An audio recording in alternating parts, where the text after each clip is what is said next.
Can people hear me? Can people see me? Looks like I'm doing alright.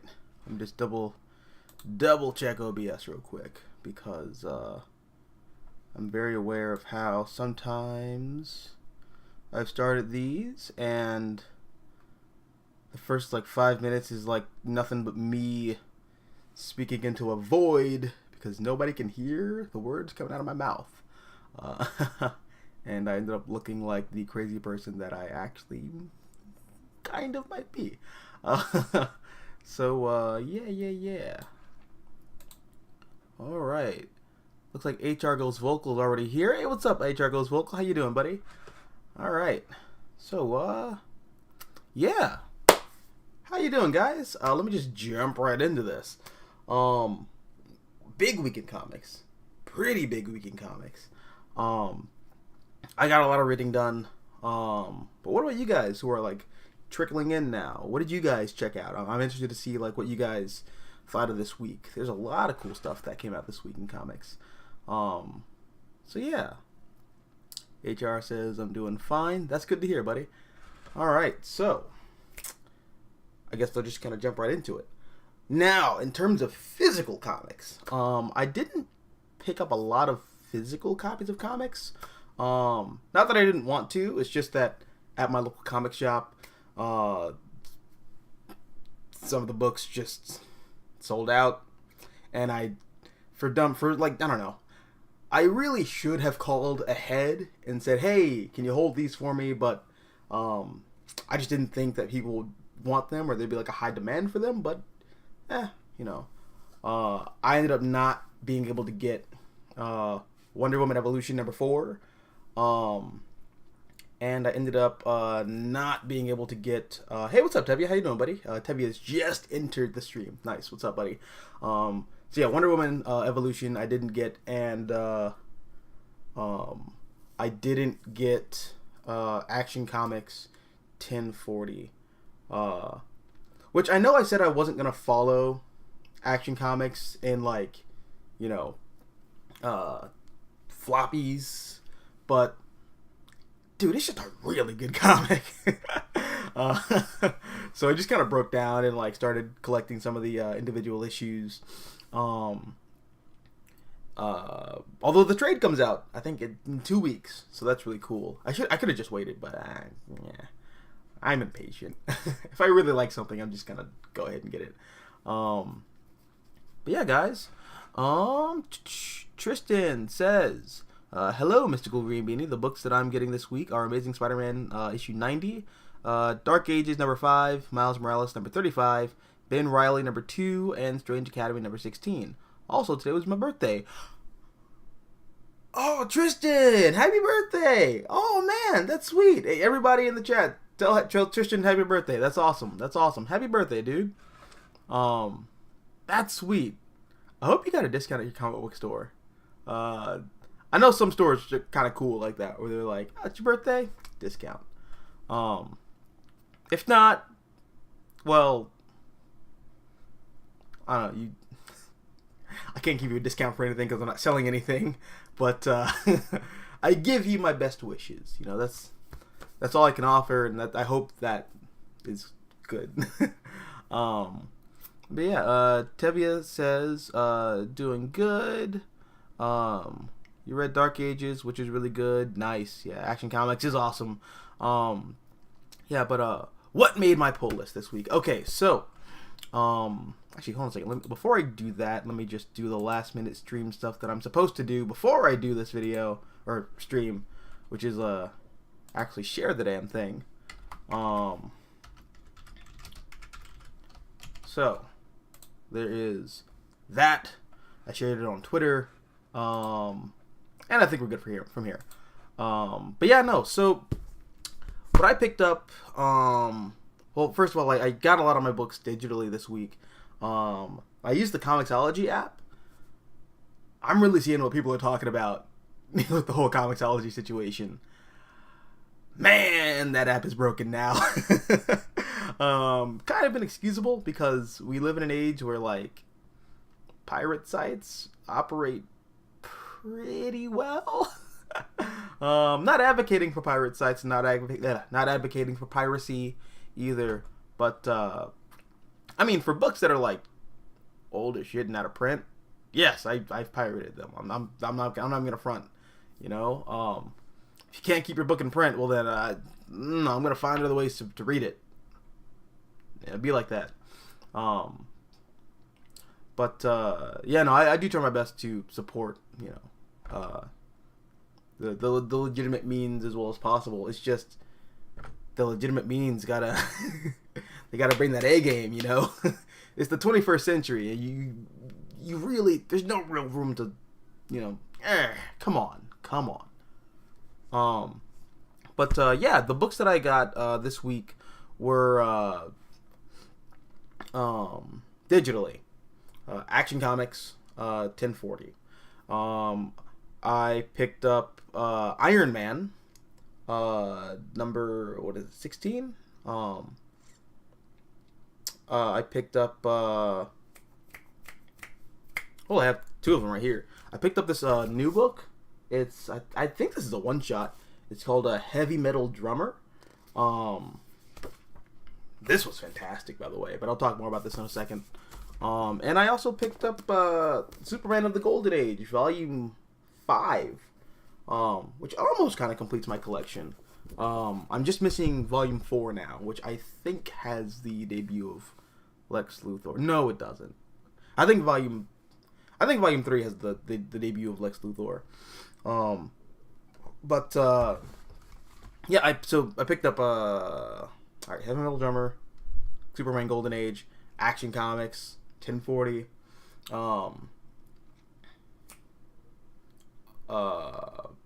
Damn it, what did I just say? Oh, and Iron Man. And I didn't buy this one, but I read it in my comic book store. The first issue of Aquaman. I read that. So yeah, I guess like starting off with the books that I have here physically, because they're like right in front of my face, and I can call back to them like, you know, just like doing this. Heavy Metal Drummer. I am not familiar with anyone on this creative team list. You got here Kiefer Findelo, Emiliano Pliskin, Luca Vasilo, and Dokebi. I don't know who these people are, but just look at stuff like this, dude. Like the art in this is like absolutely breathtaking. It has a real like hope you guys can see it on there.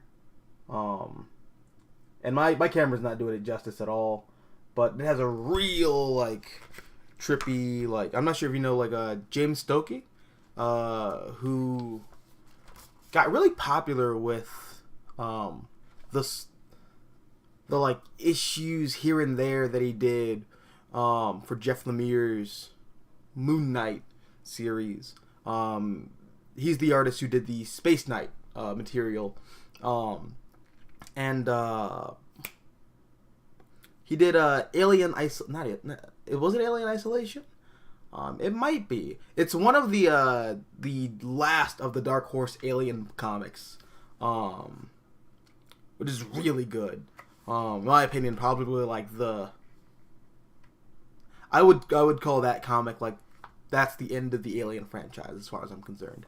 But yeah, no, like this art is like really trippy. It's really cool.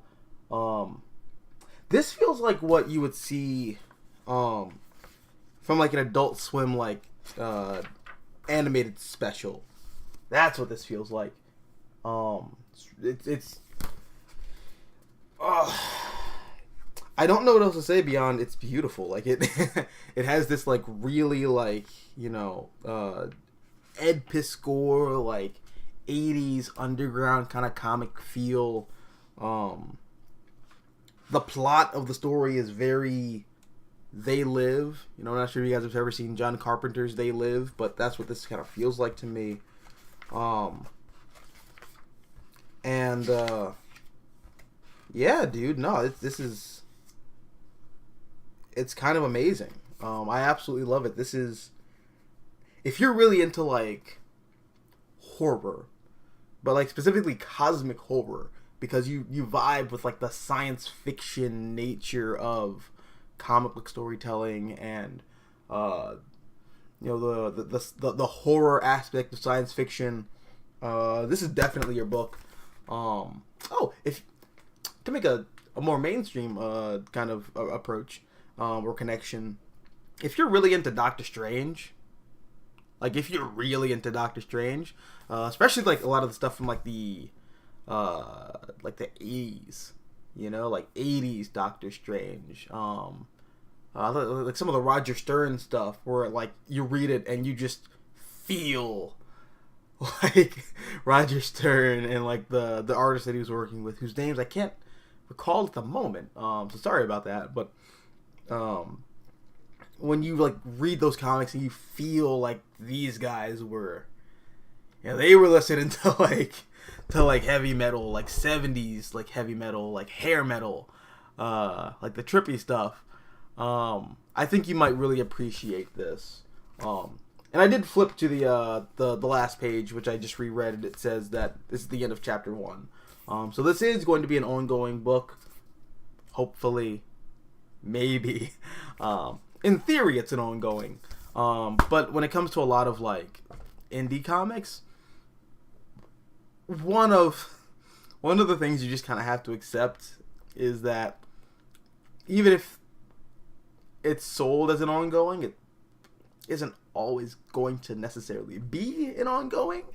And sometimes if it is an ongoing, well then they might go on a hiatus for 3 years. Looking at you, Saga. Oh man, Saga also came out this week, but I didn't pick that up because I'm reading that in trade. That's kind of a bizarre situation too. I know a lot of my local comic shop peoples, they ordered like real heavy on issue 56 and issue 57, because Saga is like a big book for comic shops, and the single issues aren't selling because, I mean, you go on a 3-year hiatus, you're gonna train the audience to buy the book and trade. So that's kind of like the catch with that. But I'm really excited for volume, I think 10. I think it's gonna be when that drops. But moving right along.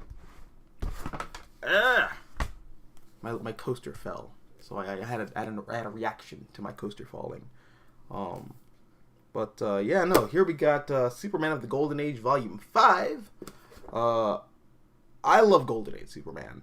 I know, not just Golden Age Superman. I love Golden Age comic books. Like, dude, I don't know. This just kind of feels like pure imagination, But it's pure imagination coupled with like people actually kind of exercising emotional demons that they have regarding social situations of the time, and with these being Golden Age stories, written by like 17, 18, and 19-year-old kids, are the stories a little oversimplistic? Yeah, but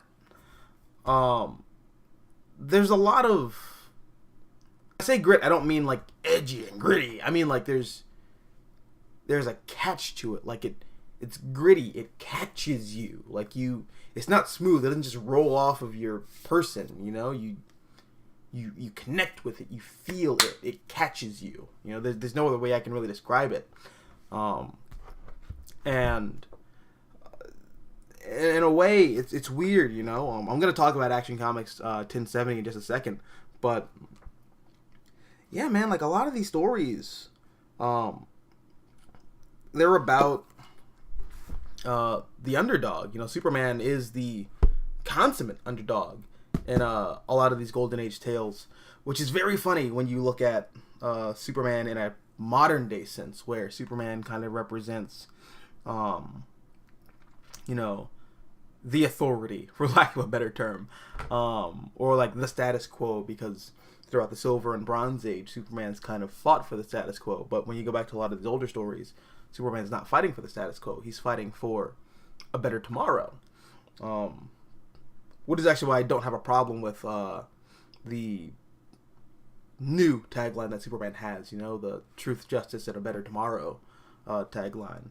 I think that's very fitting with the character, not just in a golden age sense, but a quintessential sense. Yeah, no, I love these stories, and yeah, I'm glad that they're in print finally, because for the longest time they weren't. Like, the only ones you could really get were like the Batman ones. But I've been talking for a brick, so I'm just gonna do what streamers actually should do and look at the chat. So let's see. Tevia says, I read Dark Ages, which is really good. That came out too. I've been hearing a lot of good things about that comic. Action Comics is awesome. There's a Tevia telling Tristan happy birthday, like a G, holding it down for the chat. I see you, Tevia. Tristan says, don't know if I'll get a discount at my comic store. I just turned 17. Happy birthday, man. Yeah, happy 17th.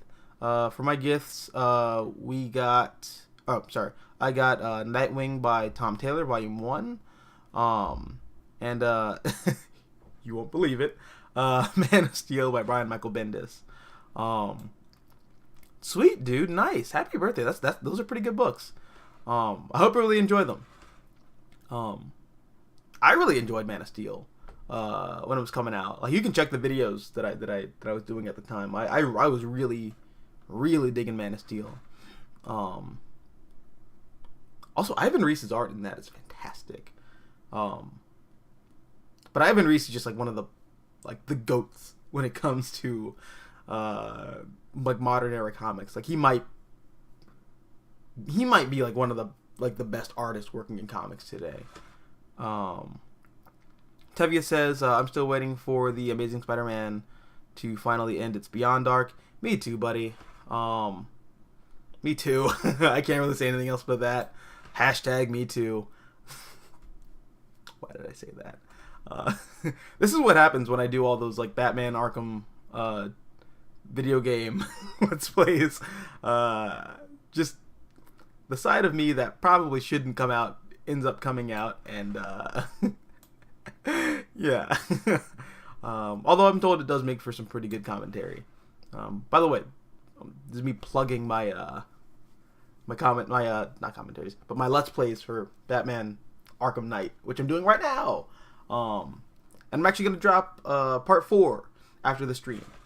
But my internet has been terrible, so yeah, that's why they traditionally, like, I know Let's Players drop, you know, episodes as soon as possible, but I do mine daily because my internet's absolute trash.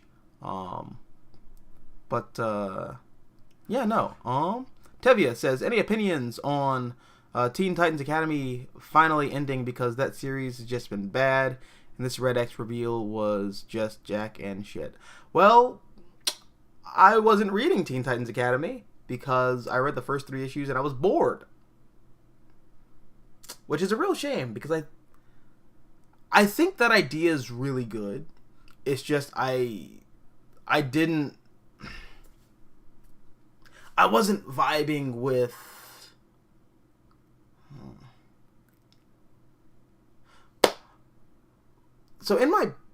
I did a video talking about how I didn't think DC had a plan for Nightwing like a couple years ago now, and in that I kind of pitched this idea where I'm like, wouldn't it be cool if like the original Titans brought in a bunch of like other younger established teen superheroes and sidekicks, and they trained them, and you know, it was like a Titans Academy kind of a situation. And then DC does a Titans Academy, but they do it with like a bunch of new characters, and like they make it like an academic kind of thing, Oh no! Ooh, baby, no. that, nope, nope. No, no, no, no, no, no, no, no, no. Nah, no. So I noped out like after 3 issues. Um, I did like the art in that a lot though. And I know people kind of ragged on Cyborg's redesign, where it's like that hyper simplified, uh, kind of robot man from Invincible. uh, kind of look. I thought it looked pretty good though. I'm not gonna lie. I liked it a lot. But outside of the art, I wasn't really a fan of that book. And I did hear about the Red X reveal. I don't know who that person is, so I don't care. But speaking of Red X, I did a poll on Twitter a couple of days ago where I asked the question regarding Jason Todd. Should Jason Todd become Red X? I think that's a pretty good status quo for Jason. Although personally, I think Jason should just leave the Red Hood persona behind, because like Red Hood as a concept represents like an epic middle finger to Batman. And with Jason Todd on this road to becoming a full-blown superhero who's affiliated with the Bat family, why is he still running around wearing a costume that is a middle finger to the man that he's working under? I don't know. That just feels weird. Just give Jason a new name. That's how I feel about that. And I think the new name should be Red X, because it's a callback to the Teen Titans animated series. And also just like we all thought that Jason Todd was Red X watching the Titans animated series. And if you didn't, let me know who you thought Red X was. I'd be curious to know who people thought the true identity of Red X was in that TV show, if it wasn't Jason Todd, because that's who everyone that I know thought it was. But Tevye goes on to say, same goes with Birthright. I don't know what that means. Are you talking about Superman Birthright? Oh, sweet. That's a comic I have a weird relationship with. And Tevye says, didn't Golden Age Superman kill his enemies? Sometimes. But also, like, the whole superhero killing thing was very loose in the 1930s and 1940s, because our sensibilities for the morality of taking a life and what that meant were fundamentally kind of different back then. Some of that has to do with the sensibilities of the old world, or I guess the old world, versus the new world. I guess new world. And some of that has to do with the Comics Code Authority changing comics and changing the nature of how superhero stories were told and how they were supposed to be told. Golden Age Superman did sometimes kill his enemies. In fact, he killed Lex Luthor. In fact, he kills Lex Luthor twice in the Golden Age, if I remember correctly. The first time is when he first meets him, and Lex is like this cult leader with this whole like scorched earth church, and in reality, Lex doesn't actually believe in what he's preaching. It's just a big ass grift to get a bunch of nihilists on his side so that they can worship him, so that after the world burns down because of World War II, Lex can then be this new religious figurehead of the new world and establish this new world order. Lex Luthor's a fascinating character in DC Comics. He's wildly inconsistent, which is why I also don't have a problem with like any of the live action interpretations of Lex Luthor in comics, because Lex Luthor is, I don't know. Okay, let me just say this right here, right now. All right?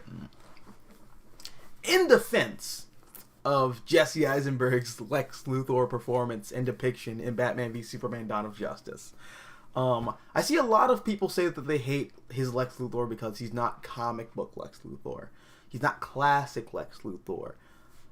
Although the problem with that statement is that Lex Luthor throughout the comics in his 80-year history is not a consistent character at all. Lex Luthor is a figurehead who is used to represent some sort of major social or political fear that we as Americans, or just people in the Western world, but like specifically Americans, are like deeply afraid of at that point in time. So when he was first created in the 40s, he was a war profiteer because that was a big problem during World War II. There were a lot of people who were leading cults and, starting these like scorched earth campaigns, like, hell yeah, burn it all down so we can start something new. That was a big problem in the 1940s. So that's what Lex Luthor represented. And then Lex Luthor became a gangster because, we started to see the rise of, gangs and organized crime in American cities. And then, post-war, we get to the 50s and the 60s, we're in the atomic age. The bomb has just been dropped. And the weird thing about war is that war always brings out the worst in us, and we know that. We're deeply aware of that. But I don't think it became that evident. Or I don't think it became as viscerally evident until the bomb was dropped. Like, now we have created the ultimate death machine. We can take millions of lives just like that. So now we have this whole fear in our minds of science and progress because we're afraid that technologically we've reached a point beyond our understanding or beyond our maturity. And that's what Silver Age Lex Luthor represents. He represents the mad scientist. He represents science gone wrong or science gone too far.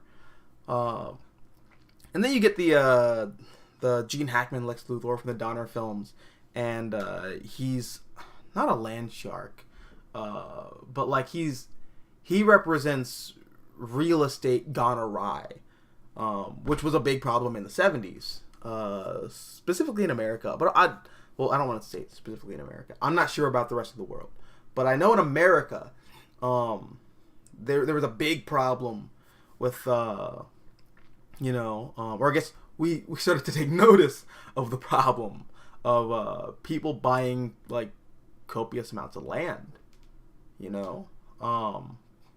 and pushing people out of their homes, and using that land to build resorts and shit like that. But it was like fucking up a lot of like everyday people's lives. So that's what Gene Hackman's Lex Luthor represents. And then we get into the 80s with John Byrne. We're in like prime like punk rock territory, in a way we've kind of gone back to what a lot of these golden age stories were kind of about, where Lex Luthor now represents the establishment.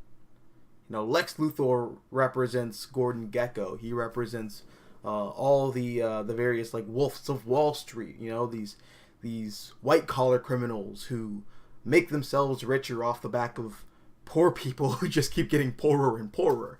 And that's what Superman is fighting against, because that's what we're afraid of at that time period. And then you get into the 2000s, and that's like the Bush administration, and everyone's really mad about George Bush being president. And Lex Luthor then kind of takes this turn as being a political figure, because we're now all of a sudden afraid of our, well, not all of a sudden, but like now we're really afraid of our political leaders at this time period. So when we get to Jesse Eisenberg, you know, who I feel is the next kind of, that is the next, or I guess current fear that we as like a social consciousness in America and maybe the world, although I don't want to say the world because I'm speaking from an American bias, an American perspective, but Jesse Eisenberg, his version of Lex Luthor represents, you know, like fucking, what's his name, Facebook guy, Lizard Man, Mark Zuckerberg, you know, he represents Elon Musk, you know, like Jesse Eisenberg's Lex Luthor represents the not white collar, the cotton collar billionaires, you know, the millennial billionaires who got a bunch of money from mommy and daddy and are now more or less running the world because they have more power and influence than several nations combined, and they don't give a shit how many people they kill to get their way, or not kill, but like, you know, stomp on to get their way. And that's what Jesse Eisenberg's Lex Luthor represents, which I think is perfectly fine and valid, because Lex Luthor as a character is always about representing what we as a population are afraid of. And yeah, that was my long ass tangent about why I thought Jesse Eisenberg's Lex Luthor was pretty good and a valid take on the character. Also, it's a big middle finger to Max Landis, who is kind of an insufferable cunt. Yeah, I probably shouldn't say that, but I don't know, he does seem kind of insufferable sometimes. I like his ideas a lot. I think Max Landis is like a brilliant guy. It's just, fuck, he's annoying. Also, if those allegations are true, like, Jesus Christ, you were, yeah, terrible human being on top of all that. But yeah, no, where did I leave off? Going on my tangents about Lex Luthor. But yeah, no, here we go. We see, oh, Adam Quinano. Did I say your name correctly? Quinano? I hope I said your name correctly. But what's up, Adam? How you doing? This is my first time seeing you here. How you doing? What's up? What comic did you read this week? What was my first comic book ever? That's always hard.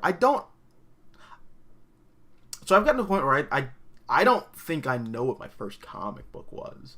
I think my first comic book was Amazing Fantasy 15. Not like the original, but like a reprint that came with you know, like those action figures that, like, I think Hasbro used to do. Because they had a really cool Amazing Fantasy 15 Spider-Man action figure. It had like the whole the web wings and everything. I loved that action figure to death as a kid. But yeah, I think that might have been my first comic book. What about you? What was your first comic book? Not just to Adam, but to like anybody. What was your first comic book? Tevia says Golden Age Captain Marvel, Billy Batson, and the Marvel family were also tons of fun. I have not read those comics yet. If they are in print, I will try to find them, because Captain Marvel is, like, specifically like the old, you know, like Fawcett Comics Captain Marvel is what I'm trying to get into, because I really like a lot of the deconstruction stuff from Miracle Man, which is blatantly pulling from the Fawcett Comics Captain Marvel stuff. So I really want to check out the old school stuff that some of those British guys are like deconstructing with Miracle Man. But yeah, I hear they're a lot of fun too. I've watched the old Captain Marvel serials where he's a fucking sociopath who murders people. I've watched those. But the comics or anything like that, well then Jesus Christ. Way to make Golden Age Superman look like a fucking wallflower. I mean, come on. Josiah Haynes says, good to see that your mic is on. Thanks, buddy. I'm glad that my mic is on too. It would really suck to have another stream where I'm just talking at you and like you hear nothing. Yeah, that's a problem that I had last week. So, yeah. But let's see. Tristan's responding to Adam. Adam says, "Oh, what do you think makes Spider-Man appealing as a character, even past his time as a teenager? And what do you like about the webhead?" Well, first of all, I see 3 of y'all in this stream. How about we get 3 likes? All right, cool. But second of all, to answer your question, the thing I like about Spider-Man, and the thing that I think is really cool about Spider-Man, is that Spider-Man isn't just a story about a teenager being a superhero. One of the big things that I think works about Spider-Man as a character, and not just Spider-Man, but the Marvel Universe as a whole, but since you asked about Spider-Man specifically, I'm going to talk about Spider-Man. Spider-Man's a soap opera.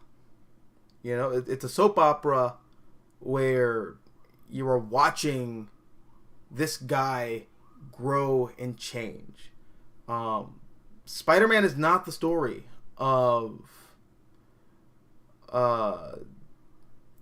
a kid being a superhero.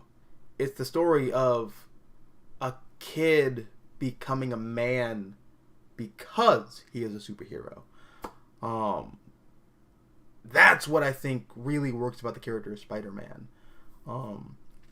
And when you go back and read, and I'm not suggesting that anybody do this because this takes up a lot of time, a lot of money, and you'd be a complete psychopath to do this. But what I did was, because I am a psychopath, is I went back and I read every Spider-Man comic from 1960. Well, not every Spider-Man comic, but like every printed issue of Amazing Spider-Man from 1962 up to 2008-ish. That's when I think One More Day is.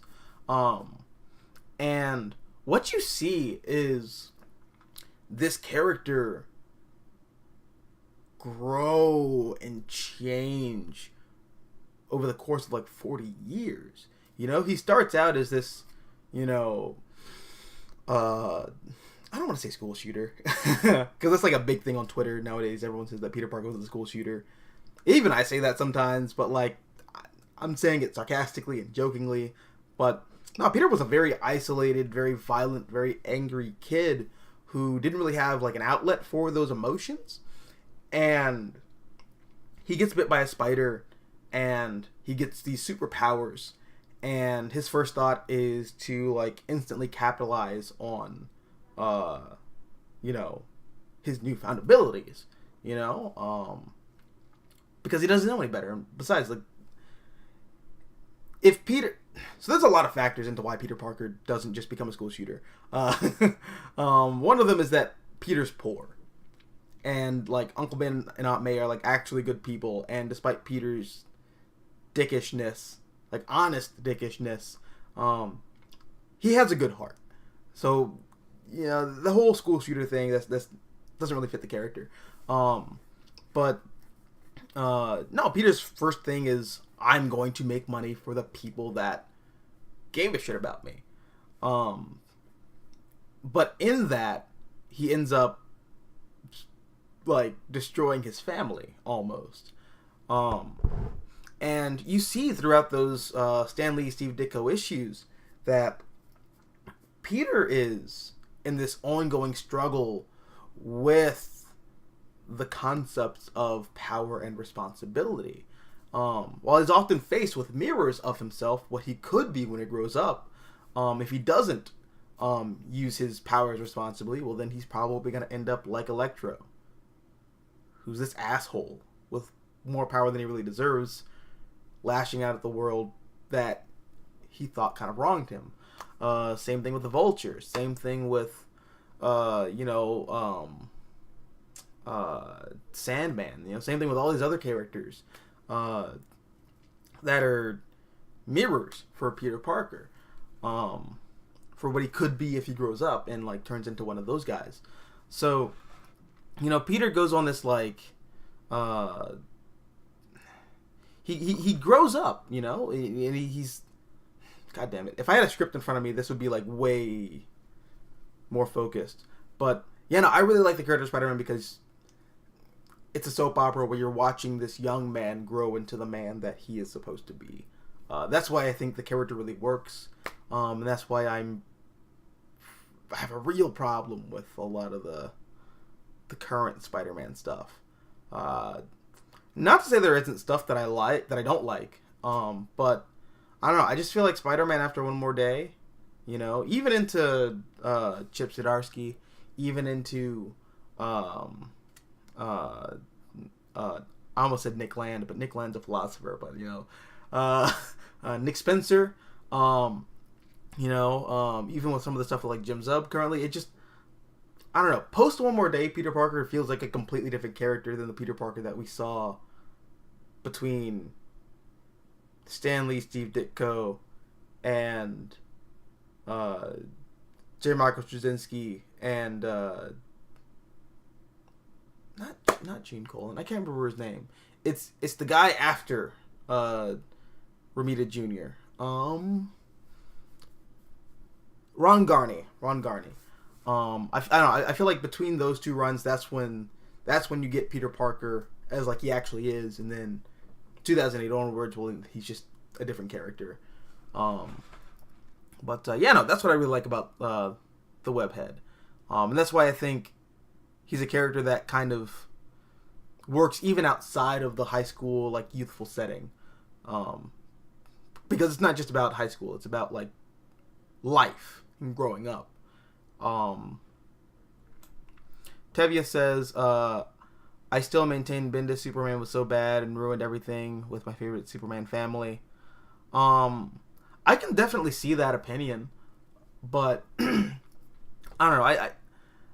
I also think that there's a lot of other people who are significantly older than us who might have felt the same way throughout the generations about stuff that we just kind of grew up with and accepting as like standard. Like I'm sure there were a lot of people who grew up reading like Golden Age Superman who ended up getting to the Silver Age when Superman has like, it's the super family, and there's Bippo the super monkey, and there's Supergirl, and there's the super cat and the super horse who's Comet, and he has a crush on Supergirl. I think people who grew up reading this got to like the Silver Age and said, this is dumb.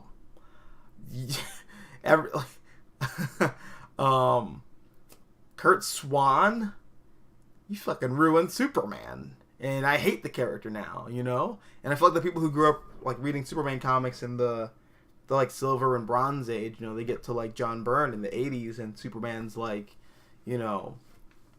all contemplative and shit about like his heritage and his humanity and what makes a man versus what makes a man a Superman. And they're thinking, this John Byrne guy, he really ruined Superman, So, I think every generation kind of gets to that point where they're like, God, this guy just ruined Superman.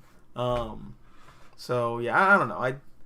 Superman's a character who's everlasting. I think he's going to be fine. Yeah.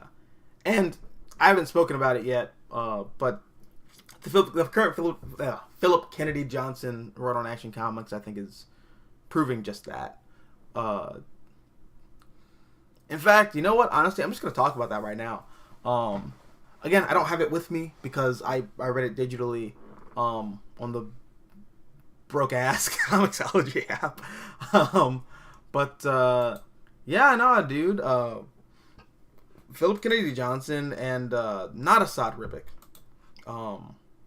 The guy who's not Assad Ribic, but his art is very similar.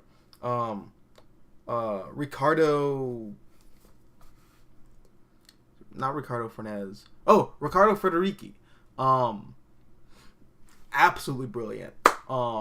This is a run that I might actually do a video on relatively soon. I just want to finish up my Ultimates video because I'm like this close to finishing it. I'm almost done with it. So I'm gonna prioritize my Ultimates retrospective first. Yeah, no, dude, definitely the current run on Philip Kennedy, the current run on Action Comics by Philip Kennedy Johnson has been magnifical. Dude, I'm loving it. He's doing this whole like biblical epic kind of a Moses story with Superman. You know, Superman is kind of, which is very fitting because Superman was created by like two Jewish kids. So, you know, after years of Superman being seen as like a Jesus allegory, we're kind of getting like a return to like his Jewish roots where it's a Moses story. And I think that's really fascinating. But also perfectly fitting because as I said before, the thing I like about Superman is that it is a biblical epic. You know, that's what I think Superman stories are and should be. They should be biblical. It should be big. It should be epic. And that's what I think Philip Kennedy Johnson is delivering on. I see 6 people watching. Give me more likes. Yeah, no, dude. The thing that he's doing with the World Saga is just absolutely fascinating to me. You know, the whole thing where Clark has kind of gotten to this point, and this is what I really like about you know, Johnson taking something that I don't like about current Superman but making it really work, is that I'm not a big fan of the idea of Superman outing his identity as Clark Kent and just living as Superman 24/7. I think that really robs the character of his humanity. But Johnson's doing something very interesting with that, where with Superman being Superman all the time, he's kind of ascended to this realm of being mythic. He's now completely embraced being a mythological being, and with that, he's now not bound to earthly problems. And in part of that, that's, you know, leaving Earth behind and going on this like cosmic odyssey across the stars to free his people. You know, he's, again, it's very Old Testament. It's very Moses. You know, it's Moses going to Pharaoh saying, "Let my people go." That's what Superman's doing when he's going to Mongol. He's encountered these rogue Kryptonians from an ancient break-off civilization that was once Kryptonian, but is now like not quite Kryptonian, but it's the closest Superman's ever gonna get to his people. So he goes to Warworld, where his people are being enslaved, or I guess like the remnants of, you know, his people are being enslaved, and he says, "Mongol, let my people go." Like that's great. And you know, of course, you know, this being a Warworld book, Superman's in those gladiatorial arenas, and he's going full John Carter. He's kicking alien ass in like these gladiatorial pits. It's epic. It's fantastic. And yeah, man, I'm really digging the current Action Comics run. This might be my favorite. It's one of my favorite superhero comics coming out right now, because the other favorite, which I'll talk about in a little bit, is Iron Man by Christopher Cantwell and Cafu. But yeah, no, for DC, this is like the best comic that they've got on the rack right now. For the life of me, I don't know why nobody else is talking about it. Like, it's everything that people want in comics right now. At the very least, if you look at what people are saying on YouTube and Twitter and like everything else, you know, everyone's bitching about comics. Action Comics by Philip Kennedy Johnson and Riccardo Federici, and there's a few other artists he's working with, but like, this is the comic that everybody has been itching for, I feel. And it's, yeah, no, dude, I can't recommend it highly enough. So yeah, really excited for when that comes in trade, so I can, you know, really kind of read the whole thing cover to cover and talk about it, at the very least the first couple of issues, because I'm really digging this current Superman era, at least in the comics, that is. But yeah, no, let's get some more. Let's get some more chats. Let's get to some more chats. Tevia says, personally, I wish they, with my plan with Titans Academy, and have the first students with my boy Jonathan Samuel Kent and Damian Wayne and Wally kids, Irie and Jai, because the story could have worked. Yeah, that could have worked too, you know. Yeah, I really think if we were gonna do another Titans book, DC definitely should have pulled in characters that are established, you know, like, what are some characters that are youthful that aren't being utilized right now? You got Sideways. Nobody's using Sideways in anything.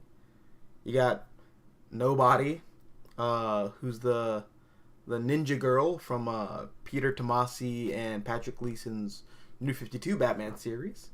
You know, you have Crush. You know, I haven't seen anybody use Crush since that Adam Glass, like, Suicide Squad Titans book. You know, also, I think Ravager is like officially been de-aged at this point. Like, you could have used Ravager. Like, you could have done so much with, you know, the characters that DC already had at their disposal that aren't being utilized. I just don't think they needed to like do a whole thing where they made a bunch of new characters that nobody gives a shit about, specifically for that book, when they could have just brought in other characters from other titles that already had fan bases who really desperately want to see those characters utilized again. I don't know. That's just my thinking. But oh well, it is what it is. Tevia says Jason Todd as Red X would be interesting. I think so too. You know, I think so too. Tristan says Jason Todd becoming Red X. That could be something I never thought of. Interesting, cool, yeah. Yeah, I just heard a lot of people say that, so I don't know, I thought everybody thought that. Tevia says, granted we had Jason Todd become Arkham Knight already in the games. Yeah, and I think the Arkham Knight identity works within the context of those games, but only because in the Arkham universe, Jason was tortured in like the pits of Arkham Asylum for like several years by the Joker, and that's why like Arkham becomes like an identity that he owns. So it works within the context of those games, but not quite in the comics, I feel. But that's a video that I'm gonna talk about. Oh, that's a video topic I'm gonna make that video. I'm making that video. New type JB Lee. Hey, what's up? How you doing?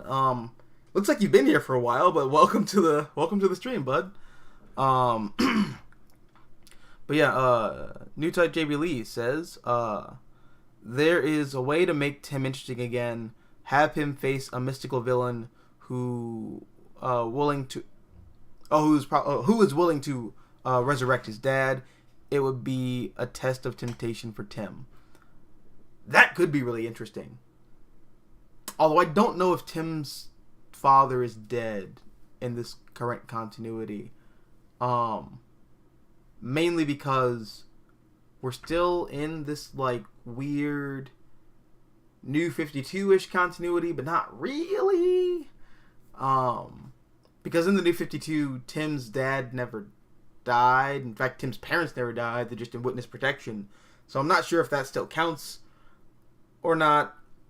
Or if, Identity Crisis still counts. All of that's very weird. Everything with DC's continuity is just up in the air and kind of bizarre at this point. But that's a really good idea. I like that concept a lot. Also, it would really allow the character to dip into his more like the morally ambiguous side of his character, which we don't see a lot anymore. We got a lot of that with some of the Jeff Johns stuff and the stuff by Jeff Lemire and Dan Abnett, but not Dan Abnett. I don't know. Brian K. Vaughan, in like the early and mid 2000s, like just before New 52, because a big thing that I really like about Tim pre New 52 is that DC was making it like, or a lot of creators in DC were really playing up the fact that each of the Robins represent an aspect of Bruce Wayne. Each of the core Robins represent an aspect of Bruce Wayne. Dick Grayson is Bruce if Bruce didn't have any of the emotional baggage. He is a perfect version of Bruce Wayne. Jason is Bruce Wayne's baggage. Like he represents Bruce with all of the anger, and if Bruce never really overcame that. Tim represents Bruce Wayne's intellect.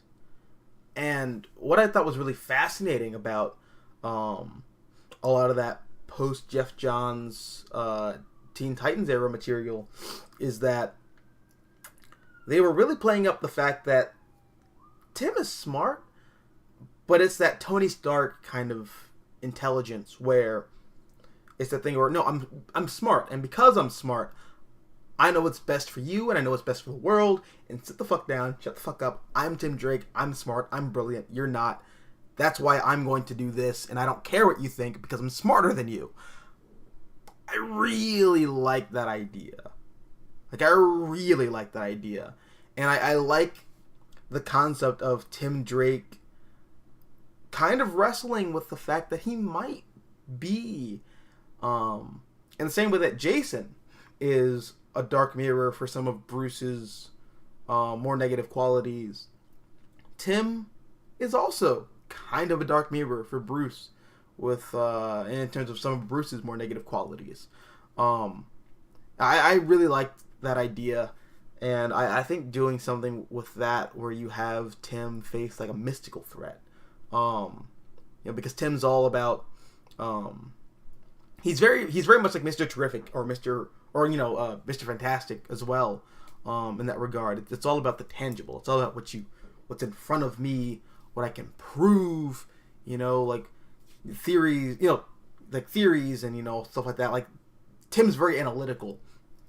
So I think it would be really interesting to have Tim kind of face a threat that challenges those biases. But yeah, that would be really cool. Great idea, new type. Tevia says, I was referring to Birthright, the indie comic from Joshua Williamson. Okay, yeah, sorry. My bad. I've heard that was really good. One of my buddies highly recommended it to me. So yeah, that's a book I might check out. Actually, it's funny. I recommended that comic to my girlfriend several years ago, and she thought it was interesting. But just comics being comics, she didn't buy it, and I haven't either. I'm also just not a big fantasy guy. Sword and sorcery just isn't inherently my bag, but I can be won over on stuff. If the story is really good, I'll still check it out. Yeah, no, I'll definitely have to give that a shot, because that's been on like my to read list forever now. New Type JB Lee says another way to make Tim Drake interesting again is to have him establish more of a personal rivalry with Captain Boomerang, because he did kill his dad in Identity Crisis.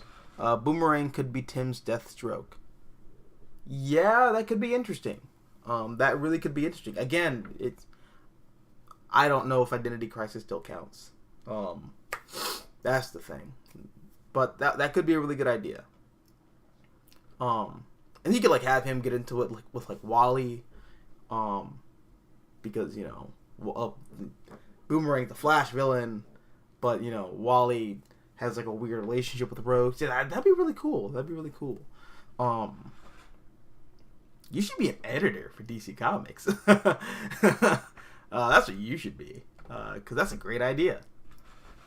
Tevia says Ravager is currently in the Robin book right now. Oh, cool. I'm not reading that currently, just because I had to pick and choose what comics I was gonna follow, because comics are very expensive.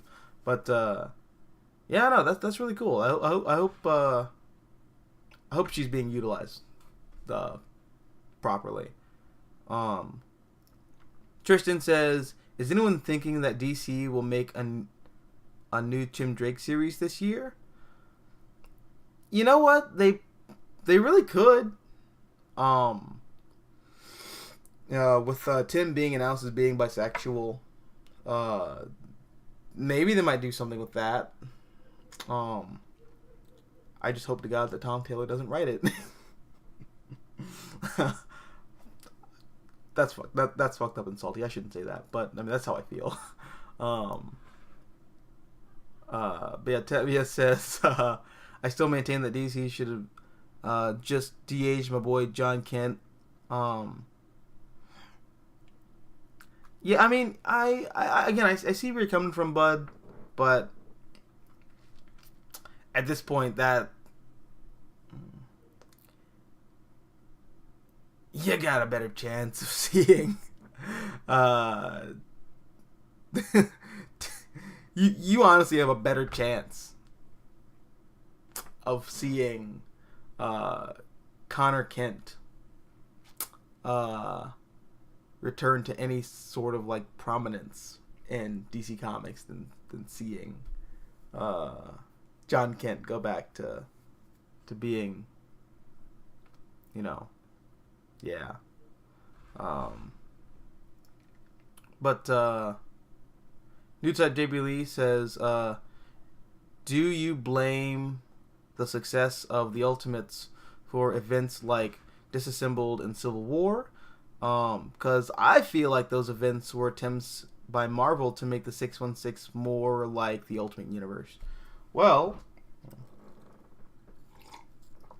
you would be 100% correct in that assessment, because that is exactly what Avengers Disassembled and the Civil War was. That was Marvel. That was Marvel seeing the success of the Ultimate Universe, or much other. That was Joe Quesada seeing the success of the Ultimate Universe and saying, "Hey, let's do that. That thing that's going so well over here. Well, let's just do it over here. Let's even hit the guy who did it over here. And let's just do it over here." Yeah. And unfortunately, I don't think it worked out. In the way that Joe Quesada or anybody at Marvel intended for it to work out. Because of course it wouldn't. You know, I don't know that, but that's like editorial, just kind of being editorial. You know,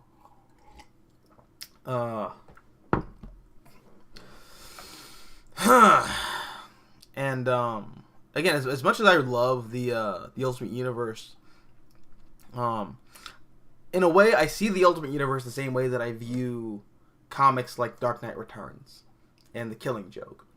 I still really like them, but I have issues. Like, I have major issues with the way in which publishers misread and misunderstood the success behind them and tried to replicate them soullessly. So yeah, that's but I talk about that in the my Ultimates retrospective. But yeah. W says Nightwing as his little 10-year-old self. Yeah. I like Dick Grayson as a character a lot. I just wish he was I don't know. I feel like Nightwing is one of those characters who's a victim of his own popularity. But I think a lot of characters are a victim of their own popularity.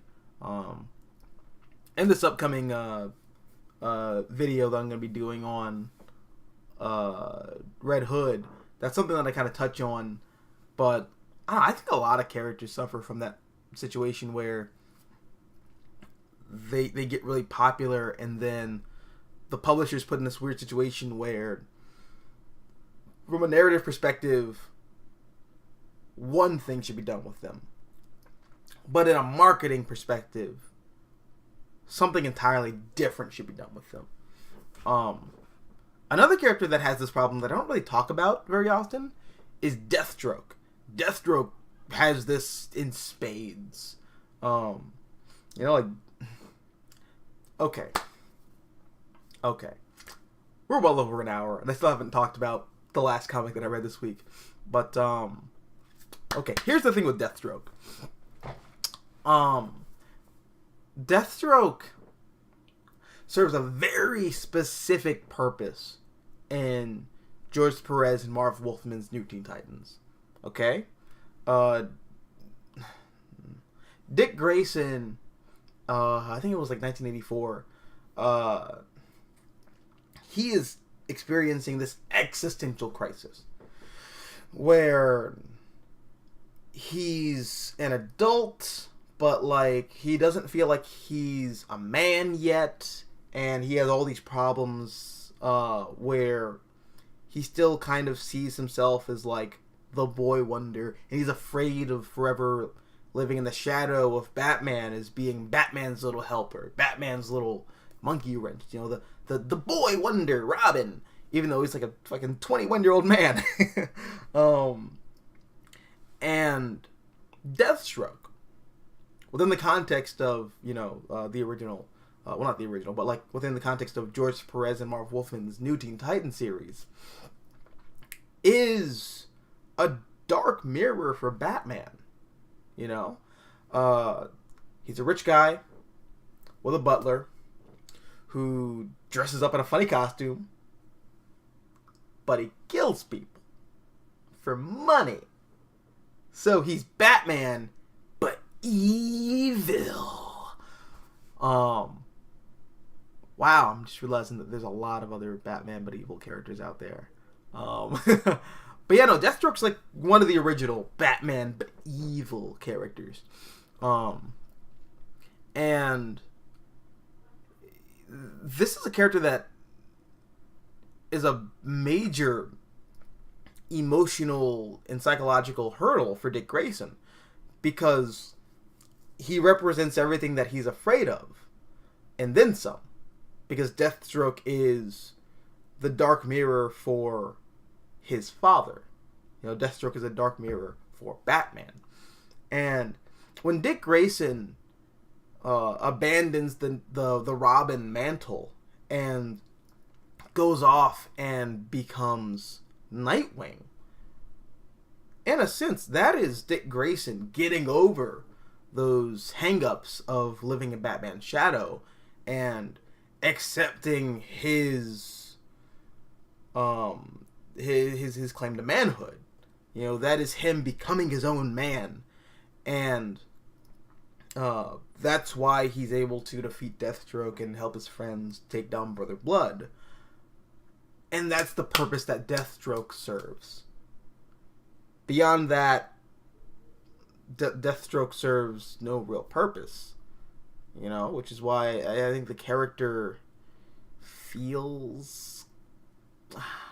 It's that weird thing where, like, you know, the fuck are you gonna do with Deathstroke now?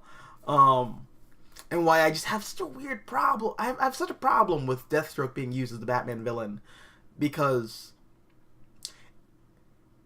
if Dick Grayson abandoning the Robin mantle and then becoming Nightwing is the narrative and emotional, like, push that he needs to, you know, defeat Deathstroke, then, like, what the fuck is, like, what's Deathstroke to Batman, you know? Like, and there's even a funny part in Grant Morrison and Frank Quietly's run on Batman Reborn when Deathstroke has mind-controlled Damian Wayne using technology that Talia al Ghul has on tap, and Dick Grayson beats the shit out of Deathstroke through Damian, and then later just clubs the hell out of him in a hospital bed like the crotchety old-ass man that he is, because he's Batman. You know, like, not only has Dick Grayson accepted, you know, his own manhood at this point, he's become Batman. You know, he's embodied the thing that he once was afraid of. So now, Deathstroke means, like, absolutely nothing to him. And that's... I don't know, that's the problem that Deathstroke kind of runs into. From a narrative perspective, he is a nothing character. But he's really fucking popular. He's really fucking popular. And because he's popular, DC is put in this position where they have to pimp out Deathstroke. And they have to make him a big deal. Because, you know, the market loves Deathstroke. But yeah, that's just like one example of, you know, popularity sometimes being a hindrance on characters narratively. Not to say that, you know, there aren't creative teams who make it work. I really feel like Christopher Priest made it work with his run on Deathstroke with Rebirth. I thought that was probably one of, if not the best Rebirth titles on the shelves. Like, I really like Christopher Priest's run on Deathstroke. But, yeah, no, again, just popularity sometimes is a hindrance on characters rather than a help. Who do we else? Did I really just say who do we else? Okay. What else we got here? Who else said some stuff? Tevye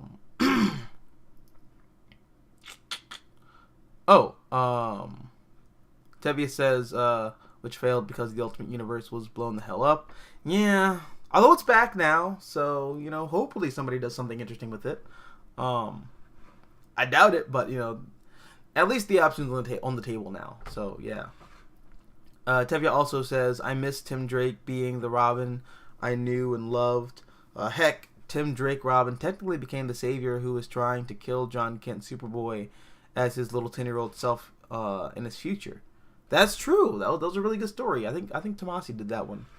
Tevye says, technically Captain Boomerang was also killed in Identity Crisis. Yeah, but Captain Boomerang has a weird thing where, like, he's connected to the Speed Force, so, like, even if he dies, he just comes back because he's a living paradox at this point. So I don't know. Yeah, Captain Boomerang's kind of weird, where he can't really die. New Type JB Lee says, An idea for Kamala Khan, have her face Moonstone, aka Karla Sofin, one of Carol's foes, and was Miss Marvel during Dark Reign. Also, a teen superhero facing a psychologist supervillain is also terrifying. Or, not also terrifying. Is terrifying. Yes, that is. That's a brilliant idea. I wish I knew more about Moonstone. Because as soon as I read the name, I immediately thought of Moondragon, but I know that's not correct because Moondragon's not a villain. Or at the very least, the Moondragon that I'm thinking of isn't a villain. Currently, she's a member of the Guardians of the Galaxy. I don't know who Moonstone is though, but I'm also not super up to snuff when it comes to some of the more cosmic Marvel stuff. Although I really should, because I'm a big fan of a lot of the stuff that Jim Starlin did with Ron Lim, with Thanos, and some of the Silver Surfer stuff. So that's something I definitely need to check out. But that's really cool. I like that idea. Although you do kind of run into a thing where, again, this is just me personally, I feel like Miss Marvel is a street level character. I think that she should kind of live in street level territory, and Carol Danvers is a cosmic level character. So I don't know. But again, I have no context for who Moonstone is. So, dude, fuck it. I have a computer in front of my face. What the fuck am I talking about? Just Google, motherfucker. Use it.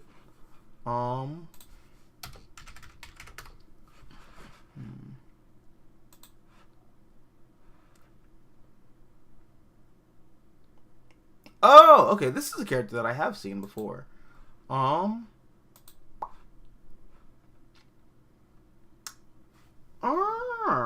Okay. Oh yeah. Okay. All right. Sorry. I don't know why, but some of the stuff from Dark Reign just kind of left my memory for a second. Yeah, she was Miss Marvel during that whole Norman Osborn Hammer era, wasn't she? Okay, yeah, that would be a really cool villain to have her face. Where you have Kamala kind of facing the dark version of her mentor. That's a cool idea. I like that. Yeah, nice. Tevia says, we can have Connor Kent Superboy become Superman because his story of him becoming Superman would make way more sense than John Kent being Superboy. I agree.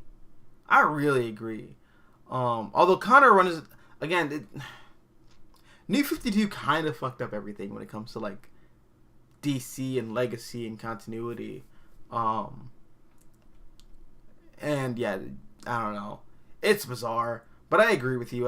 Connor, it's high time Connor became Superman. And I think that's a thing that was kind of robbed of him. I like John a lot, but Connor was definitely robbed of the Superman mantle, I feel. I agree with you there. Tristan says, speaking of Connor, I thought of a 7-issue Connor Kent series by Tomasi, and it could be about what Connor does while Clark is gone and the new adventures that he can do. Yeah, that'd be really cool. I think that ground was kind of covered though with Jeff Lemire, if I recall correctly. There's a Jeff Lemire Superboy series that released just before the New 52.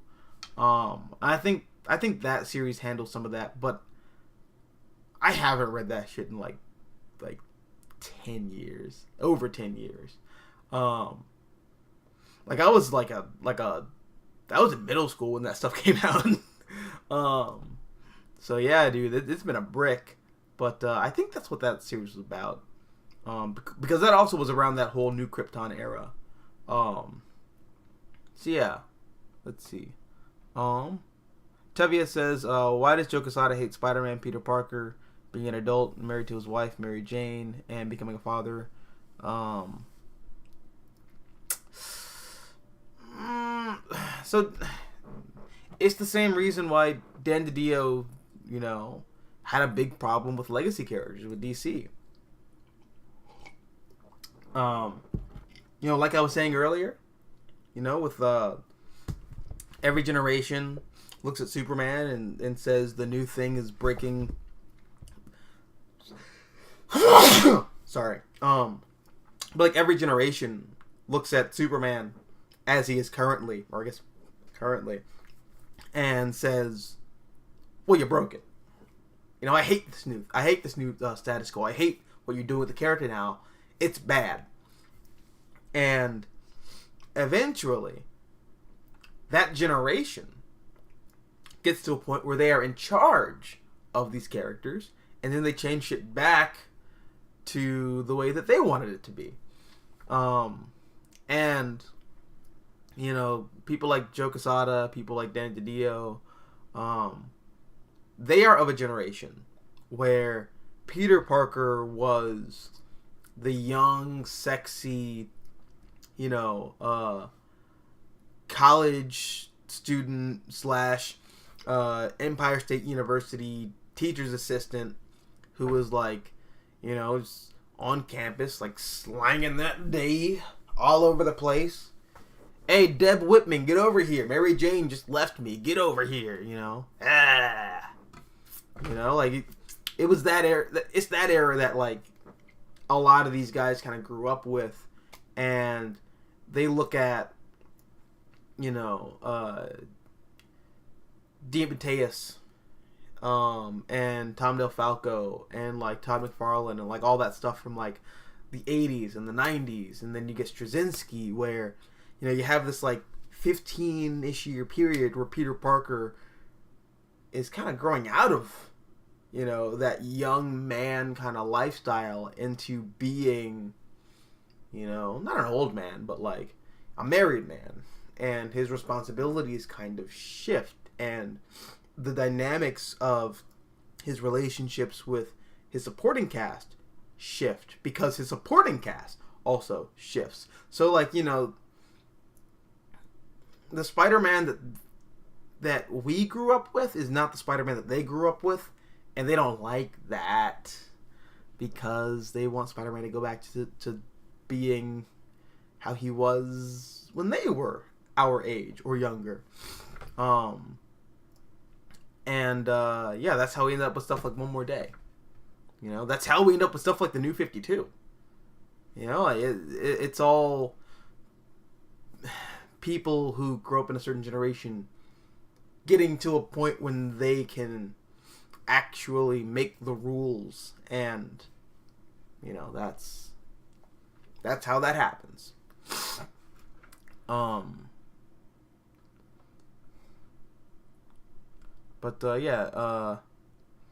Okay, before I go any further, I do want to talk about the last comic that I read this week, which is Iron Man issue number 16. Is it 16? Let's see.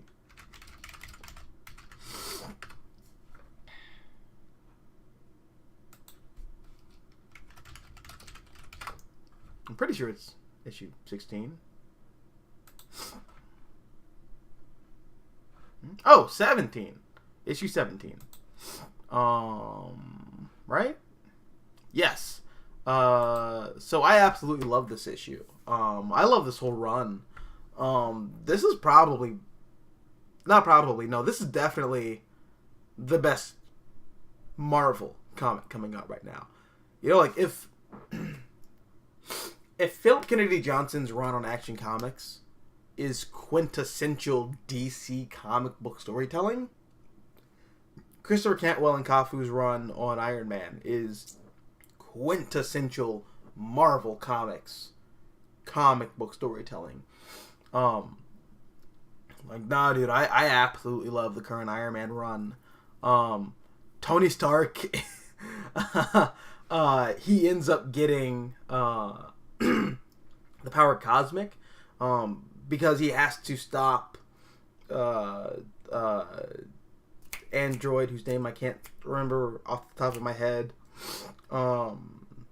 Korvac. He has to stop Michael Korvac from attaining the power cosmic for himself and recreating the universe in a way in which everyone's these like crystalline beings of like a hive mind, and like there's no agency or anything like that. And Tony Stark, being a human, a very intelligent human, mind you, but still a human, is like, fuck all that. What if we all retained our agency? But, you know, with Tony Stark being the egomaniac that he is, his big drive and contribution to society is to make everybody just as smart as he is. Because I'm Tony Stark, and I'm brilliant, and I'm the most awesome person in the Marvel Universe. And, yeah, everybody's gonna be like me. I'm perfect. And, you know, it's that God complex thing. And what happens when you give a man who has a God complex the powers of God? Well, then everything goes to shit. As it would. And, yeah, nah, dude, I really like this run. I think it's brilliant. It's also, again, I've said this before, but, you know, it bears repeating. I am so happy that, we talked about, you know, Ultimates and, like, the legacy of Ultimates, earlier in the stream. But I am so happy that we finally have a Marvel comic that feels like a comic book. You know? Because a big problem that I've had with comic books, not just with Marvel, but DC too, but especially Marvel, and especially post the Marvel Cinematic Universe, a lot of Marvel comics feel like movie pitches. In the same way that Ultimates was a movie pitch. Ultimates is a comic that is very cinematic, but that's the tone and style that they were kind of going for. But I like it in Ultimates in a way that I don't like it with everything that Marvel tried to do after Ultimates. And I'm really happy that Cantwell is just kind of... He's just telling a fucking comic book story, man. He's using the medium to the best of its ability. And, sorry, my nose is absolutely disgusting.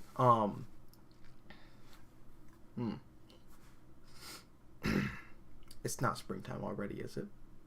Please don't say it's springtime yet. No, it's not. Yeah, no, dude. The current Iron Man book just... It feels like a comic book. And I love it. And it's a damn good comic book. You know, it understands the concept and the rules of the Marvel Universe. You know, that's kind of a problem that I have with modern day Marvel. I know it's like easy to bitch about like modern Marvel this, modern Marvel that. But like one of my problems with Marvel Comics currently is that, you know, I do feel like Marvel, on the whole, has kind of lost its way.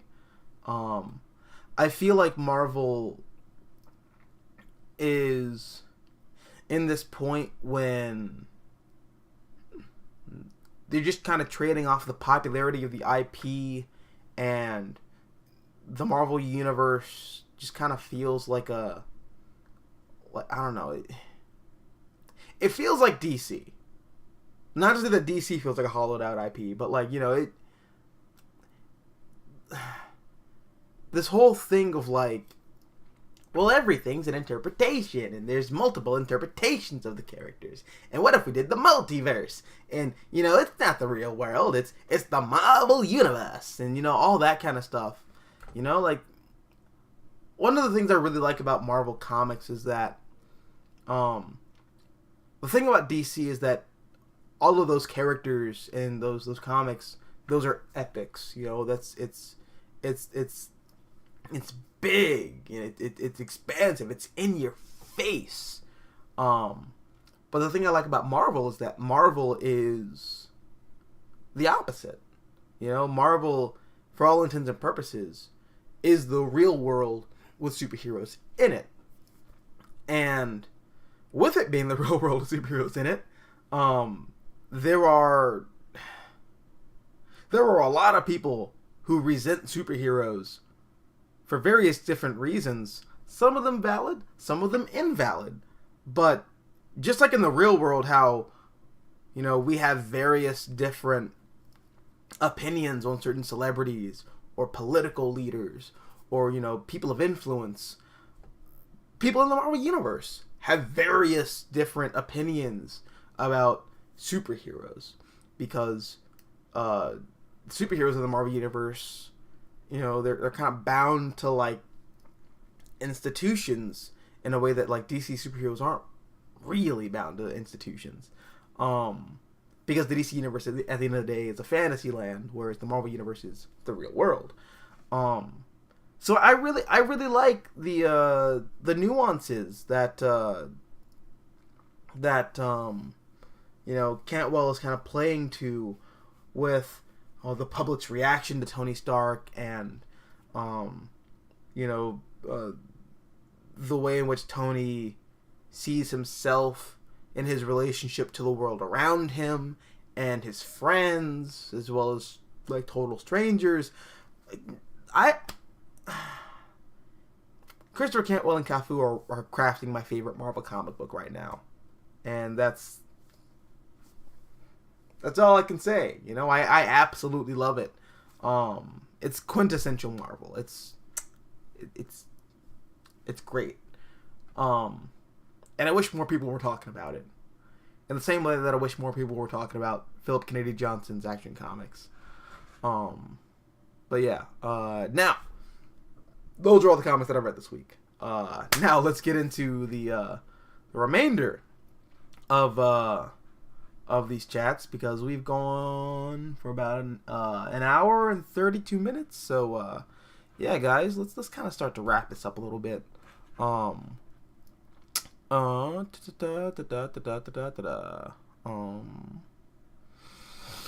New Type JB Lee says, also let Norman and Harry have Harry rest in peace, so that Liz Allen be the new Green Goblin. Oh, okay. And could be Miles's arch enemy. Also, have Miles tutor and be a friend to little Normie. That's an interesting idea. That's definitely something that Marvel could do with Miles. Although personally, I guess for my sensibilities, for the character of Miles Morales, I feel like it would be great to have Miles almost be completely disconnected from anything involving the Peter Parker soap drama, the Peter Parker soap opera, and the drama of, you know, the Parker, you know, family drama and family dynamic. I think if Miles is to stand on his own 2 feet, you're gonna have to, you know, you're gonna have to go on your own. You know, be your own man. Do your own thing. Be your own Spider-Man. Over the fuck there. And I think that's how Miles is gonna stand on his. Why am I doing this? But I think that's how Miles is going to, you know, best stand on his own in the future, by kind of divorcing him from Peter, more and more. Oh, but I also am of the opinion that if you're gonna have Miles exist in the same universe as Peter Parker, you can't have Peter be Spider-Man anymore. I'll talk about that in the future, but I really do think that you can't have Peter and Miles occupy the same space and both be Spider-Man. Because Spider-Man's not Superman.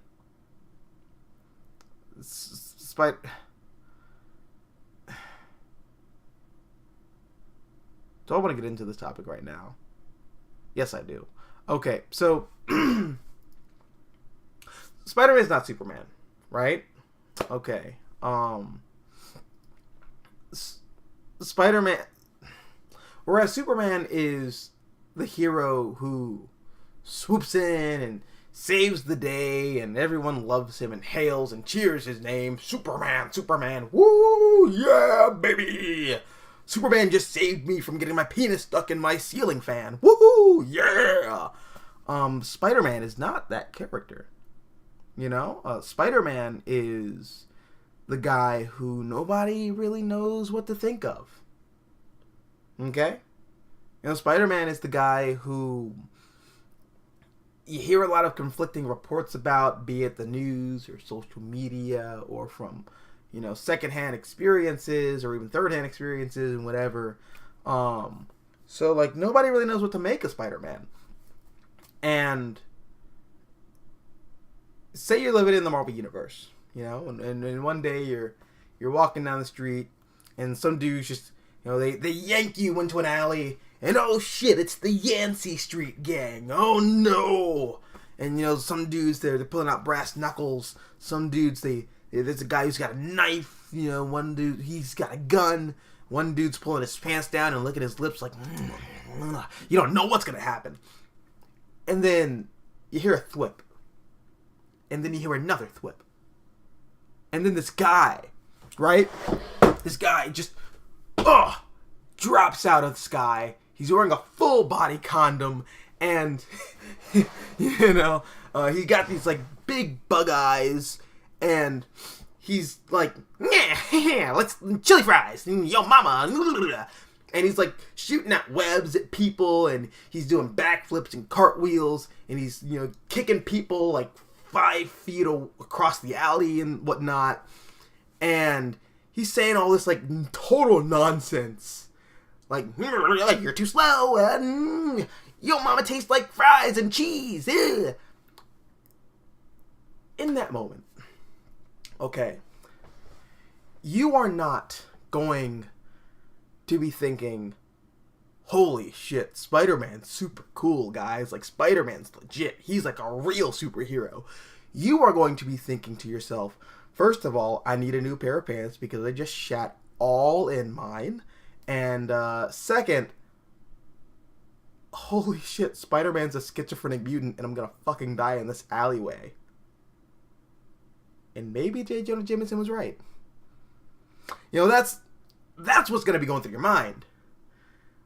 Because everyone is scared of Spider-Man. Because of course you would be afraid of Spider-Man. Because Spider-Man's horrifying.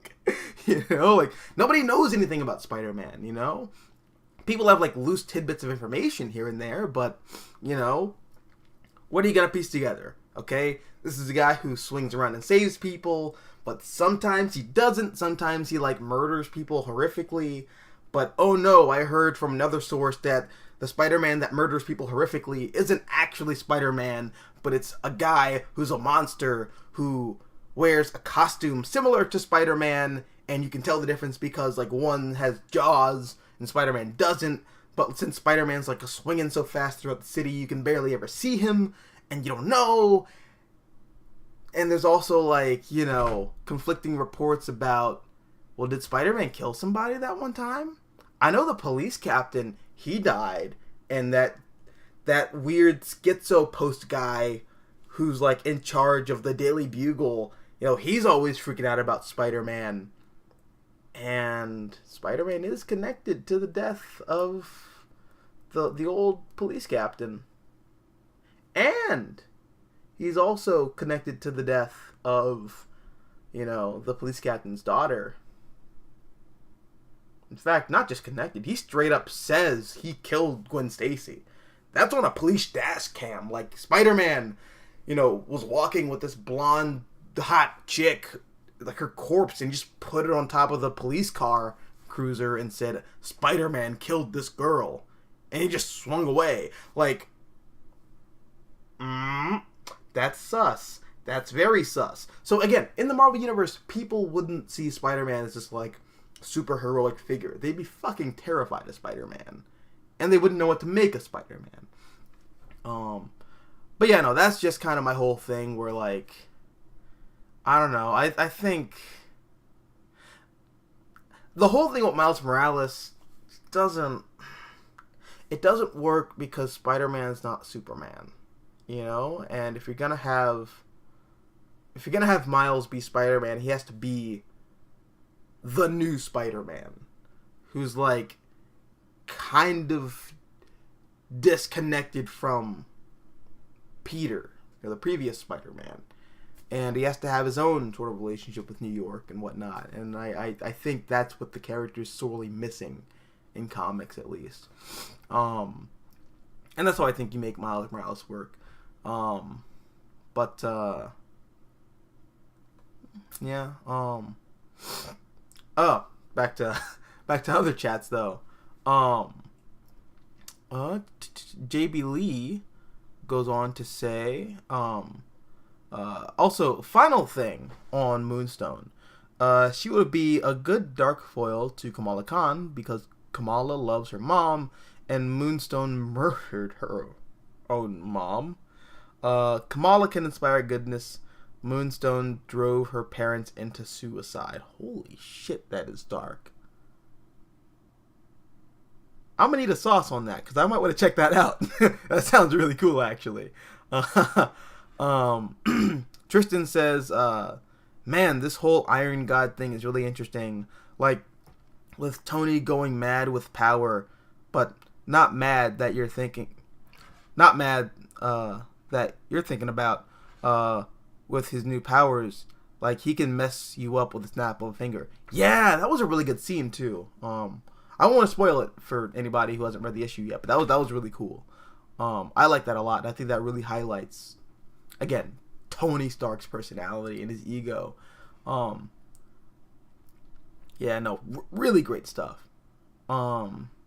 Tristan says, ideas for future Marvel and DC series: Avengers by Kyle Higgins, Champions by Scotty Young, Spider-Man Wolverine by Donny Cates. Oh, that's a good one, actually. That's a really good one. Gwen Stacy, Spider-Woman by Kelly Thompson. I think that already happened, though. If I'm not, I don't know. I think that already happened. And Ultimate Rebirth by Cates. Well, I think the first couple are solid and sound. I would prefer somebody else to do an Ultimate Universe kind of like Rebirth, if you will. Someone who's maybe a little less interested in telling like straight up superhero comic stories and more interested in like,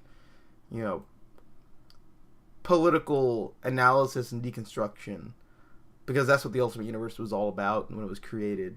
And I think that's what I'd be more interested in. The others are really good. I agree with that. New Type JB Lee says, speaking of Iron Man, do you miss pre-MCU, pre-Civil War Tony Stark, especially in the 80s and 90s with runs by David Michelinie, Bob Layton, Denny O'Neil, and Len Kaminsky, a more serious hero who struggles with alcoholism? No, I don't, because I think that Christopher Cantwell brought him back very recently. The current Iron Man run is that old school Iron Man coming back, so I got what I wanted. I got him back. Our boy is back. Yes, I love this Iron Man run so much. It's great. Tevia says, Marvel needs a reality check and let their new characters grow and mature. Yeah, that's a big thing. Marvel was all about being a soap opera. You're watching these characters grow and evolve over the course of several years. And I think that's gone now. And I think that's a big problem, because that represents a core, like, fundamental misunderstanding of what the Marvel Universe is and it is about. So, yeah. Tristan says, continue ideas. Magic Avengers by Donny Cates. That's a good one. Although I don't think Donny Cates wants to do team books. I think he likes solo titles, but again, I think it's really good. Agents of Atlas by Gino and Yang. Guardians of the Galaxy by Jonathan Hickman. Yes. I would love that. Avengers Last Ride by Hickman. That would be a good one. And Red Hood Year One by Chip Zdarsky.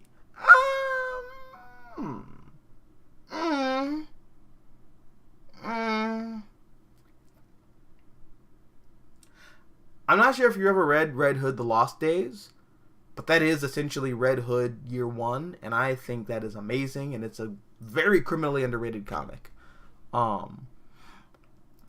Really good. It's a great prequel to the Under the Red Hood comic by Judd Winnick, which I also think was written by Judd Winnick, so that's really cool.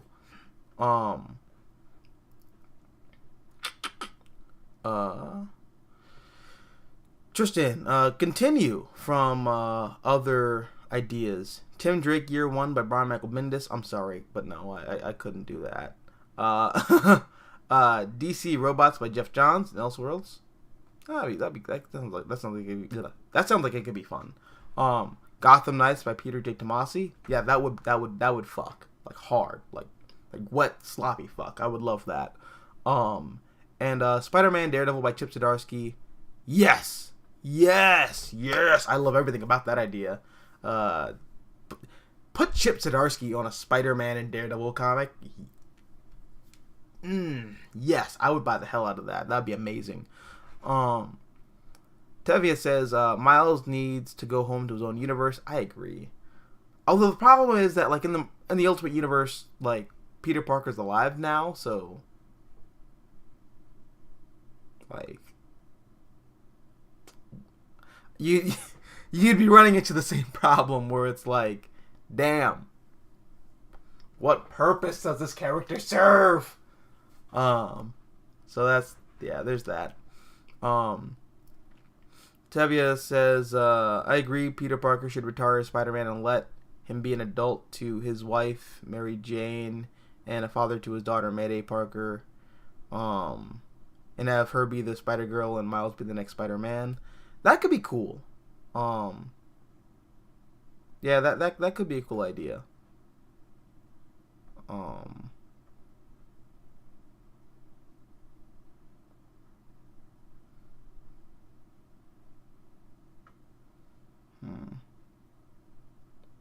feel like I missed the chat. I'm sorry, but I can't remember what. I don't know. I don't see. That's what I would have missed. Oh well.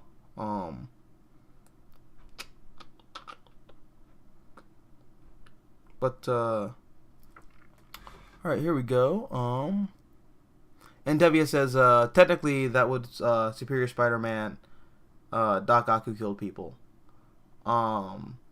Yeah, he did. But also, you know, I think you're talking about what I was doing my dramatic, you know, my dramatic dramaticism about Spider-Man earlier.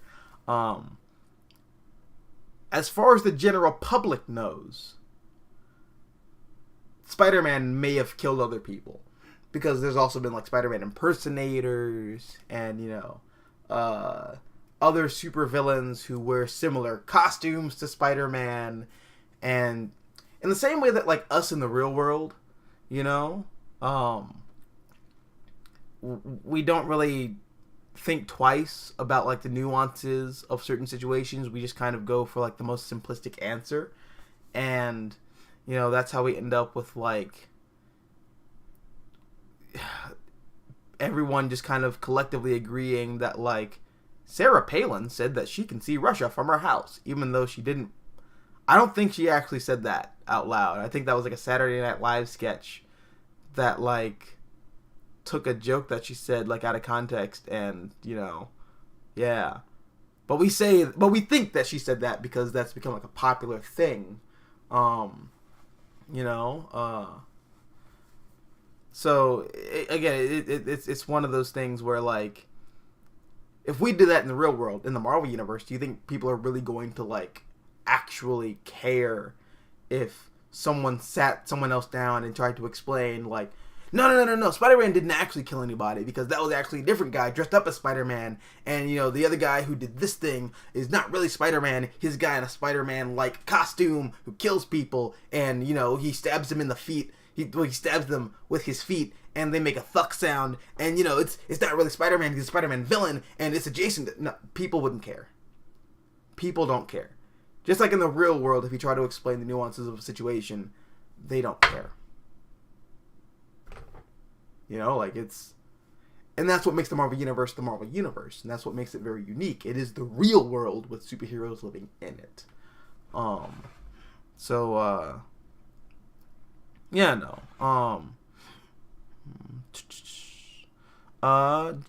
New Type JB Lee says, if Spider-Man was hated and feared, how come Mary Jane and Flash Thompson were huge fans of Spider-Man in their high school years?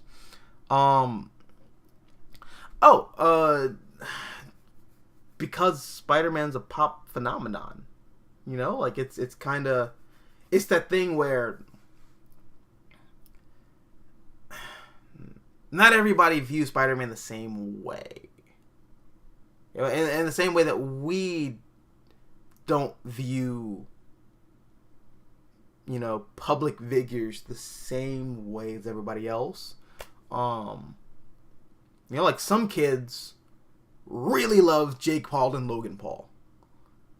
Just like in the same way that some people who are older than kids, like, you know, college age, like, you know, like me and like older than me and whatnot, they hate Jake Paul and Logan Paul because they see them as like public fucking nuisances. But like, you know, it's that thing where like people of, it's a generational thing where, you know, people of one generation are going to view things differently than, you know, people of another generation.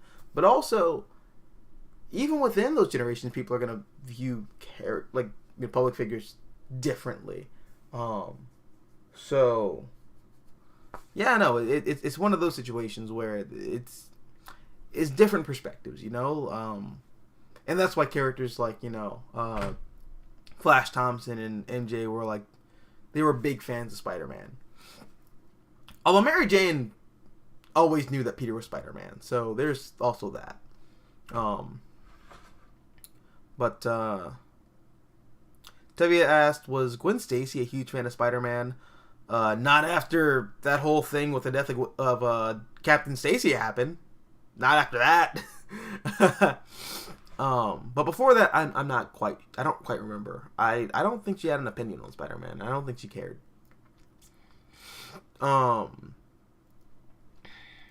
New Type says, yeah, just kind of said what I said earlier. Tevia says, idea to fix Spider-Man, Peter let him be an adult and married to his wife MJ. Yeah, no, that could be a cool status quo. That would be nice. And you said the stream froze. Sorry about that. Again, internet is kind of trash out here. That's why I can't stream video games, and I want to so badly. But yeah. You'll have to do with my Let's Plays in the meantime. And last three. Tevia says, I want Hickman on Legion of Superheroes because he can make that team really great. I absolutely agree. I think a Hickman era Legion of Superheroes would be fantastic. Like, yes, top tier fantastic. I'm not even a fan of Legion of Superheroes. I don't like the Legion of Superheroes, but I think a Hickman Legion of Superheroes, you know, with like maybe like a John Cassidy doing the art, you know, maybe a Pepe Larraz doing that artwork. Bust it. That was cringe. I'm not going to do that again. But yeah, no, I think that would be amazing. I would love that. New Type JB Lee says, as much as I hate Bendis on Legion, Jeff Johns on the Legion of Superheroes would have been also bad. Because Johns would have been all 100% nostalgia over Silver and Bronze Age Legion with no sense of progress. And Tevia says true. I agree. And that's my big problem with Jeff Johns. And it's not even a problem that I have, like, throughout his whole career. That's, like, a very recent... recent. That's, like, a thing that I started to have a problem with when Jeff Johns did Action Comics. You know, like... Because when you go back and read, like, you know, Justice Society and The Flash, and, like, Infinite Crisis, you know, like, all those other Jeff Johns titles, Jeff Johns, he was taking a lot of these, like, Silver Age concepts and, you know, grittying them up. Which is very hilarious considering he's the guy who was, like, very against the Zack Snyder DC movie universe for being dark and gritty when Jeff Johns built his whole career off of taking DC characters and making them dark and gritty. But be that as it may, nah, dude, like, you go back and read some of the older Jeff Johns material, you know, he's taking a lot of those, like, he's taking all of those, like, Silver Age, like, hokey style characters and, like, rough and tumbling them up and doing really interesting things with them. That's what I really like about his run on The Flash. He takes the legacy of these characters and just says, okay, and we're going to take all that hokey shit and we're going to just keep going with it and say that, like, well, maybe things weren't always that hokey. Like, between the raindrops, between the panels, maybe some dark, fucked up shit was happening. That's what Jeff Johns kind of started doing in his career, but then, like, you know, he gets on Superman, and then it's like, oh no, Richard Donner's Superman, the movie, is canon, and, like, all the stuff that I liked as a kid from the 70s is canon, and who the fuck is John Byrne? What's a Dan Jurgens? I don't know any of that shit. Metallo's not a robot Terminator man. He's a guy in a weird metal Frankenstein monster's costume. Yeah, no, yeah, that's my big problem with the Jeff Johns era from like Action Comics specifically onward. Although I hear people have that problem with his run on Green Lantern, which I haven't read, but I hear people who are like big Green Lantern fans don't like his Green Lantern for that reason. But yeah, no, dude. Again, I don't like ending on, like, you know, I don't like ending on downers. I feel like that last point was a downer. So anybody got any, like, you know, got any cool shit that they want to, like, pimp out or say that I can end on? Because I really don't like ending on downers. I don't know. It feels kind of shitty. Let's see. W says, I trust Jeff Johns with Legion more than Bendis. Yeah, that's true. Utah J. Lee says, the big flaw in Johns is that he wants to be a mix of Roy Thomas and Alan Moore constantly. Still hate the retcon of Barry's backstory of Reverse Flash murdering his mom. I agree. I'm not a fan of that. Because I think... Okay. Now we're going to talk about The Flash. God damn it, we're already 2 hours in. Fuck it, why not? We're going to talk about The Flash. I don't think you needed to gritty up The Flash's origin. You know, I think Barry Allen's origin, if you want to, like, take a more cynical approach to it, is already pretty gritty. You know, like, the story of Barry Allen is essentially that this is a cop, right? Like a full-blown police officer, you know, like an officer of the law. Well, he's a police scientist, but, you know, an officer of the law, right? gets struck by lightning, winds up getting these insane superpowers, and his first thought is to dress up like his childhood favorite comic book superhero and enact vigilante justice.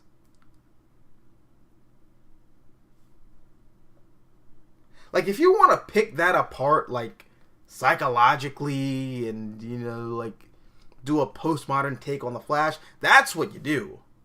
Now, you pick apart the fact that this is a guy who is a cop, who became a vigilante, dressed up in, like, a primary colored Halloween costume modeled after a comic book character. Because Jay Garrick used to be a comic book character. He wasn't, you know, a mainline DC Universe character. He was part of Earth 2. So, if you want to gritty up Barry Allen's origin story, well, then all you have to do is just look at what was already there. But, you know, I don't know why they felt the need to, you know. Now, Barry's mother is dead, and, you know, it's another superhero who has a dark and gritty origin story. I don't know. New type JB Lee. Thoughts on Jim Shooter and his time as editor-in-chief during Marvel in the 80s. Oh, okay, great. I can finally end the show because this is a great one. This is going to be a positive one. Yes, so I think Jim Shooter is the best editor-in-chief that Marvel Comics has ever had. I absolutely love Jim Shooter. I think he's amazing. As an editor, I don't know him as a person, but I've seen a lot of people who have worked for Marvel Comics in the past say that they did not like Jim Shooter. But, I mean, hey, dude, like, you look at a lot of those Marvel Comics in the 80s, there's a lot of good shit coming out of there. That whole, like, gang war era for Spider-Man was amazing. X-Men, despite the fact that I haven't read a lot of the Claremont X-Men stuff from the 80s, but a lot of people really say that it's great. John Byrne's Fantastic Four during the 80s is chef kiss fantastic. Dude, there's a lot of great Marvel comics throughout the 80s, and I think a lot of that is owed to Jim Shooter just being a dynamite-ass editor. Probably one of the best editors that any publishing company has ever had. So yeah. Intevia says I'm gonna go to bed. That makes two of us, buddy. This is where I'm gonna end the show. I'm glad I got to be like Magic Johnson and end this on a positive note. Thank you guys for watching. You guys are an amazing audience. It was great talking comics with y'all. Yeah, guys, just it's always an honor, always a pleasure to spend my my Wednesday nights talking with y'all about some comic books.